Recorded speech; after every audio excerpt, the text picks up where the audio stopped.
ভূমিমন্ত্রী মিজানুর রহমান মিনু বলেছেন, গেল ২০ বছরে রাজশাহী ও চাঁপাইনবাবগঞ্জে ১,০০০ ব্যক্তি কোটিপতি বনে গেছে।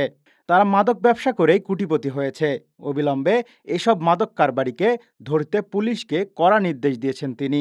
শনিবার দুপুরে রাজশাহীতে নারী ও শিশু নির্যাতন প্রতিরোধ আইন সুরক্ষা, চ্যালেঞ্জ ও প্রতিকার বিষয়ে সেমিনারে প্রধান অতিথির বক্তৃতায় তিনি আরও বলেন, রাজশাহী উন্নয়ন ও অর্জনে সবসময় এগিয়ে ছিল, কিন্তু বিগত ২০ বছরে সব নষ্ট করে দেওয়া হয়েছে।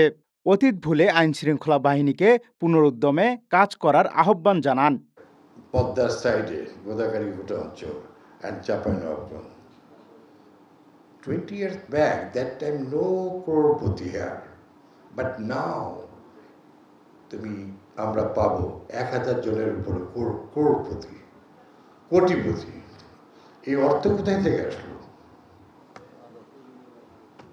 এই অর্থ আসছে মাদক দ্রব্য নিয়ে আসছে। আপনারা আর পিছিয়ে থাকার কি দরকার?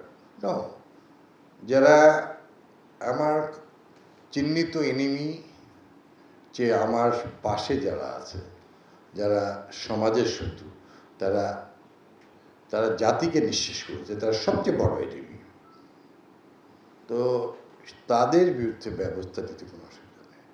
পুলিশের রাজশাহী রেঞ্জ ডিআইজি কার্যালয়ে আয়োজিত এই অনুষ্ঠানে সভাপতিত্ব করেন রাজশাহী রেঞ্জের ডিআইজি ডক্টর মোহাম্মদ শাহজাহান। অনুষ্ঠানে আরও বক্তব্য রাখেন রাজশাহী ৩ আসনের সংসদ সদস্য অ্যাডভোকেট শফিকুল হক মিলন, নওগাঁ ৩ আসনের সংসদ সদস্য মোহাম্মদ ফজলে হুদা, রাজশাহী বিভাগীয় কমিশনার ডক্টর আ.ন.ম বজলুর রশিদ এবং আরএমপির কমিশনার মোহাম্মদ ফয়জুল কবির। সেমিনারে বক্তারা নারী ও শিশু নির্যাতন প্রতিরোধে আইনের যথাযথ প্রয়োগ এবং দ্রুত বিচার নিশ্চিত করার উপর গুরুত্ব আরোপ করেন। জাকারিয়া আল ফয়সাল, ডেইলি সিটিজেন ভয়েস।